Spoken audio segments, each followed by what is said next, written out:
Olá pessoal, sejam todos bem-vindos ao nosso canal TV Araxá Educa. Eu sou o professor Júlio César e nós vamos para mais uma aula de matemática. Na aula de hoje a gente vai continuar falando sobre os números racionais, porém agora falando de um tópico que é aquele terceiro tópico que eu coloquei na última aula, que são os números decimais. Vamos relembrar. Nós falamos primeiramente sobre frações dos números racionais. Falamos sobre frações próprias, que é onde o numerador é menor que o denominador, das frações impróprias, que é onde o numerador é maior que o denominador, e dos números mistos, que é quando eu tinha uma fração imprópria e transformava parte dele para números inteiros e parte ficava na sua forma fracionária, certo? Então a gente vai falar sobre números decimais, certo? E foi o que eu coloquei aqui para vocês. Frações próprias ou impróprias e os números mistos. Vamos pensar então o que a gente vai falar hoje sobre números decimais. Os números decimais são os números que têm vírgula. Então, quando você vai ver uma promoção, tal produto está saindo por 10 parcelas, 10 vezes de R$ 9,99. 10 parcelas de R$ 9,99 daria um total de R$ 99,90. Perceba então que a parcela está sendo o número decimal e o total, que seria R$ 99,90, também é o quê? Um número decimal. Júlio, mas será que eu consigo escrever esse número decimal na forma de fração? Seja ela própria ou imprópria? Vamos tentar? Vamos escrever 9,99. Se eu quero escrever 9,99, eu posso fazer o seguinte, eu posso colocar assim, ó, 9, presta atenção, eu quero o quê? Eu quero que fique, a vírgula fique aqui, então eu tenho que andar duas casas. Se eu tenho que andar duas casas, eu vou colocar 1 com a quantidade de casas que eu quero andar, ou seja, 2 zero. Então se eu dividir 999 por 100, eu vou ter os meus 9,99.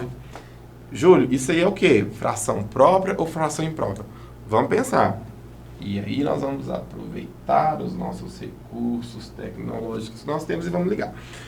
999 dividido por 100, ou melhor dizendo, vamos observar o numerador e o denominador. Lembrar que o numerador é aquilo que fica em cima e o denominador é aquele cara que fica embaixo na divisão. Lembrar que essa divisão também pode ser chamada de razão. Razão é a divisão de um número pelo outro, tá? Então, 999 dividido por 100, o numerador, ele é maior ou menor? Se ele for menor, ele é própria. Se o numerador for maior, ela é imprópria. Aqui a gente vê que o numerador, ele está o quê? Ele é maior que o denominador.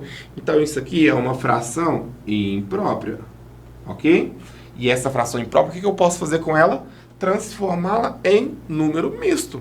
Então, observe que se eu quiser pegar essa fração 999 dividido por 100, eu posso transformar em número misto. Júlio, como é que eu faço isso? Lembra comigo, eu preciso ver quantas vezes o 100 cabe dentro do 999. Quantas vezes o denominador cabe no numerador. Vou pensar, 100 vezes 1 é 100, 100 vezes 2 é 200, vezes 3, 300, vezes 4, 400, vezes 5, 500. Espera aí que eu vou pegar minha mão emprestada. Vezes 6, 600, vezes 7, 700, vezes 8, 800, vezes 9, 900, vezes 10, 1000. Então, vezes 10 não pode, que passou dos 999. Então, cabe 9 vezes. Vou colocar aqui, ó. Vamos colocar de outra cor, para ficar bem diferente a gente entender. Então, é 9 inteiros, certo? Muito bom. Então, eu gastei 9 vezes 100, eu gastei 900 dos 999 que eu tinha. Se eu tinha 999 e eu gastei 900, quanto que me restou? 999 menos 900, me restou 99. E esse 99 ele tem que continuar na fração. O que eu cheguei? No número misto. Parte inteira, que é o 9 inteiros. E aqui eu cheguei numa fração própria. Agora virou uma fração própria. O numerador ele está menor que o denominador. Tudo bem? Então vamos continuar o nosso conteúdo aqui. Lembrar da nossa divisão de números racionais, que eles são divididos em 4 principais partes. Nós já falamos sobre as frações próprias e as impróprias. Nós já falamos sobre os números mistos e hoje a gente vai especificar nos números decimais. E eu coloquei números decimais de escrita finita. Significa que eles têm fim. Finita é isso, tem fim. Ele é limitado. É 1,254274. Morreu. 1,254274. Ele não pode ser ilimitado, ele não pode ser infinito, certo? Então vamos lá. Aqui eu coloquei alguns exemplos que a gente vê no nosso cotidiano. Ó, os números decimais de escrita finita, eles são inteiros expressos por vírgula e que possuem casas decimais. Então observa que, vou usar o marca-texto aqui para mostrar para vocês. Quando eu vou lá no açougue, comprei uma carne, deu R$20,50. Esse R$20,50 que eu vou pagar lá no açougue é um número decimal de escrita finita, porque ele tem fim, acaba na segunda casa, após a vírgula. Primeira casa o 5, segunda casa o 0. Quando eu viro para minha esposa e pergunto assim, amor, quanto que você tem de altura? E ela me responde, amor, eu tenho 1,65 metros de altura. Tem mais um exemplo de um número aqui, decimal de escrita finita. 2 casas decimais também, certo? Fui na roça do meu avô, e lá na roça do meu avô, sabe o que tinha, gente? Um balde gigante para ele colocar leite. E esse balde, eu perguntei ao meu avô, ele me disse o seguinte, Júlio, ele cabe 12,4 litros. É um número decimal de escrita finita, com uma casa após a vírgula. Então, 12,4 litros é a capacidade desse balde. Mais um exemplo do que eu uso para representar os números decimais de escrita finita. Por fim, fui comprar um pacote de arroz ou um pacote de feijão e eu achei um pacote de arroz com 2,5 kg ou 2,5 kg. Vou aproveitar e fazer um adendo aqui. A unidade de peso é a grama. O K significa princípio multiplicador. Então quer dizer que é 1000. Então quer dizer que 2,5 kg quer dizer que é vezes 1000 a grama. Então quer dizer que é 2,5 vezes 1000, 2.500 gramas, certo? Mas esse pacote de arroz, eu descobri que ele tem 2,5 kg, voltando para a nossa aula de números racionais. Então é mais um exemplo que você vai ter aí de aplicação no seu dia a dia desses números chamados números decimais, certo? Pessoal, então nós vamos utilizar esses números com vírgula a todo instante. Se você, por exemplo, vai comprar um cabo para fazer instalação elétrica da sua casa, você fala assim, ó, eu quero um cabo de 7,5 metros. 7,5 metros, você usa uma vírgula. Então é um exemplo de um número decimal. Ou, se você vai utilizar... Deixa eu voltar aqui para minha caneta.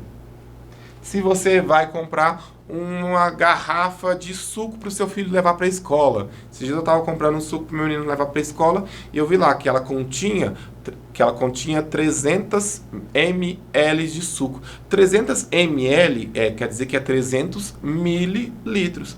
300 mililitros significa 0,3 litros. Então a gente vê tantos exemplos, tantas situações, tantos momentos que a gente vai entender, aprender e utilizar esses números que são os números decimais. Lembrar que todo número decimal que eu colocar aqui, ele veio de um número que é uma fração. Ele advém da fração. Por exemplo, 1,65 significa que eu peguei o 165 e dividi por 100. A fração 165 centésimo, ou 165 sobre 100, então representa para mim esse 1,65. O 2,5 eu posso representar por 25 sobre 10. O 20,50 eu posso representar ele por 205. Vamos fazer aqui, 200. Tem ele por várias formas de representar, mas eu posso representar ele por 205 sobre 10. Tá? O 12,4 também consigo representar por 124 sobre 10. O 2,5 eu já coloquei? Não, coloquei não. Eu posso representar por 200. Vamos por 25, né? 25 sobre 10. Então eu tenho todos esses números que estão na forma decimal aqui. Eu vou conseguir representá-lo na forma de fração também. Certo? E aqui eu coloquei para vocês como é que a gente lê. Então uma casa decimal vira 1 décimo. 0,1, 1 décimo. 0,4, então tem o 4 aqui, então é 4 décimos. 0,01, quer dizer que é 1, 2 casas, passa do décimo para o centésimo, é a centésima parte. Então ficou 1 centésimo. 0,35, quer dizer que é 35 centésimo, 2 casas, centésimo. 0,125. Então quer dizer que é 125 o quê? Milésimos. São 3 casas, décimo uma casa, centésimo 2 casas, milésimo 3 casas aqui. 1 inteiro, vírgula 50. Quer dizer que é 1 inteiro e 50 o quê? Centésimo. 2 casas, centésimo aqui. 2,1 quer dizer que é 2 inteiros e 1 décimo.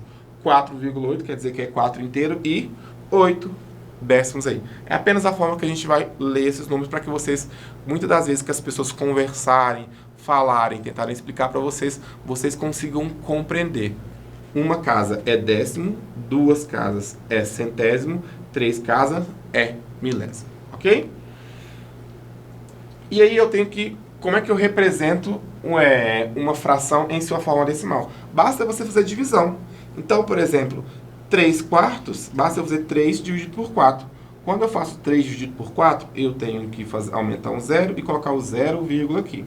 E aí eu fiquei aqui com 30 dividido por 4. Então, 7, porque 7 vezes 4 deu 28. Coloquei 30 menos 28, deu 0,2. Acrescento um 0. 20 por 4 deu 5. Coloquei o 5 aqui. 5 vezes 4, 20. Zerou. Então, o 3 quartos, a fração, para me representar a sua forma decimal, é 0,75. Tudo bem? Pessoal, aqui nós temos a representação na nossa reta numérica. Então, eu quero representar o número 1,376. Percebo que a minha reta é infinita para a esquerda e infinita para a direita. Então, o número 1,376, ele tem que estar entre o número inteiro 1 e o número inteiro 2, certo? Vou dar um zoom aqui agora, apareceu, ó. Ó, viu a mágica? Então, eu dei um zoom. Então, está aqui entre o 1 de novo e o 2. 1,376 tem que estar entre 1,3 e 1,4. Vou dar mais um zoom, ó. Mais um zoom. Agora eu estou entre 1,30 aqui e 1,40, que eu acabei de mostrar para vocês. O 1,376 tem que estar entre 1,37 e 1,38. Mais um zoom para finalizar. E a gente então fica aqui 1,376. Eu acho ele exatamente onde ele deve estar, que é entre 1,37 e 1,38. Ok? Então, se eu for representar na minha reta numérica, muitas das vezes eu tenho que aproximar dando zoom. Então, na reta numérica, ele ficaria mais ou menos nessa posição. Certo? Vamos fazer alguns exercícios para a gente tentar entender isso melhor? Qual das seguintes retas numéricas mostra o ponto 3,7? Então, vamos olhar. 3 está aqui. Parece que está dividido em 10 partes iguais. Vamos contar. 1, 2, 3, 4, 5, 6, 7, 8, 9, 10. Então, todos estão divididos em 10 partes iguais. Então, aqui está o 3,1, aqui está o 3,2, o 3,3, o 3,4, o 3,5, o 3,6, o 3,7. Ok, parece que esse aqui está certo. Vamos olhar os outros. 3,1, 3,2, 3,3, 3,4, 3,5, 3,6. Está errado. Não é 3,7. 3,1, 3,2, 3,3, 3,4, 3,5, 3,6, 3,7. Aqui está o 3,8. Também está errado. Por fim, eu tenho 3, 3,1, 3,2, 3,3, 3,4, 3,5. Então, também está errado. A nossa resposta correta seria letra A, de amor aí. Certo? Vamos a mais uma para a gente encerrar? Use algarismos para escrever os números decimais. 34 inteiros, então vamos lá. 34 inteiros, inteiros é antes da vírgula, né? Então eu coloquei aqui, ó, 34 inteiros, vírgula. E 7 centésimos. É 7 décimos? Não, centésimo quer dizer que tem que ter duas casas, décimo e centésimo. Então, 34 inteiros, 7 centésimos. É isso aqui. 0, 7, duas casas, porque é centésimo. Vamos pro próximo. 89 centésimos. Não falou nada de inteiro, então vai ter que começar com 0 aqui, né? 89 centésimo quer dizer que é 0,89. 22 inteiros, antes da vírgula, se é inteiro antes da vírgula, então 22,4 décimo, vírgula 4. Décimo é só uma casa depois da vírgula. 10 inteiros e 5 décimos. 10 inteiro, vírgula, 5 décimo. 10,5. Por fim, o 6 inteiro é apenas o número 6. Tudo bem? Então, observa que o centésimo, duas casas, centésimo, duas casas, décimo, uma casa, décima casa. Aqui não coloquei nada de décimo, de centésimo, milésimo. Não coloquei nenhum lado aqui. Transforme as frações em números decimais. Significa que você tem que dividir o 10 por 4, o 25 por 2. Vou fazer aqui bem breve Então, 10 dividido por 4, quando você resolver essa divisão, tem que dar o quê? 2,5. 2 inteiros e meio, certo? Porque se eu pegar 2,5 e multiplicar por 4, vai dar 10. 25 dividido por 2, o que eu tenho? 12 inteiros e meio. Quer dizer que se eu pegar 12,5 e multiplicar pelo denominador, que é 2, 12,5 vezes 2, vai me totalizar em 25. Então, as frações 10 quartos e 25 sobre 2 equivalem a 12 sobre meio. Pessoal, então essa foi a nossa aula. Eu queria agradecer a participação de vocês. Grande abraço e até a próxima.